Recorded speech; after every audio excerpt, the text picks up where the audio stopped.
You may have recently seen the photo that went viral of the New York City police officer giving the brand new pair of boots to the homeless man on a cold evening. When I saw that story, it made me think of Jesus' direction to us as his followers to love our neighbors as ourselves. And interestingly, that word love, for love your neighbor, is in Greek the word agape, the word that's used for God's love for us, that unconditional, sacrificial type of love that God has demonstrated to us. And as I was thinking about God's love, I was reminded of another story that I came across recently, and it goes like this.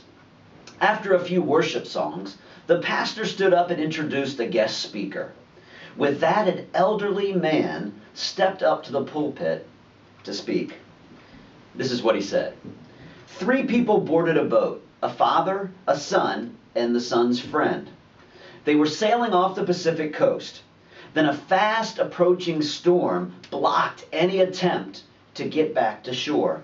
The waves were so high that even though the dad was an experienced sailor, he couldn't keep the boat upright, and the 3 were swept off the boat into the ocean.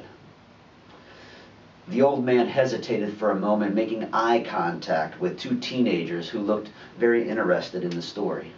He continued, grabbing the rescue line, the father had to make the most excruciating decision of his life. Which boy should he throw the other end of the rescue line to? And he only had seconds to make the decision. The father knew his son was a follower of Jesus. And he also knew that his son's friend definitely was not. The agony of his decision could be matched only by the torrent of the waves. As the father yelled out, "I love you, son," he threw the line to the son's friend. By the time he pulled the friend back to the capsized boat, his son had disappeared beyond the raging swells in the black of night. His boy was never recovered. By this time, the 2 teenagers sat straighter in the pew, waiting for the next words to come out of the old man's mouth. The father, he continued, knew his son would step into eternity with Jesus. He wasn't so sure about the friend. Therefore, he sacrificed his own son. How great is the love of God that he should do the same for us. With that, the old man turned and sat back down, and silence filled the room. After the service ended, the 2 teenagers were at the old man's side. "That was a nice story," politely stated one of the boys, "but I don't think it's very realistic for a father to give up his son's life in the hopes that the other boy would become a Christian." "Well, you have a point there," the old man replied, glancing down at his worn Bible.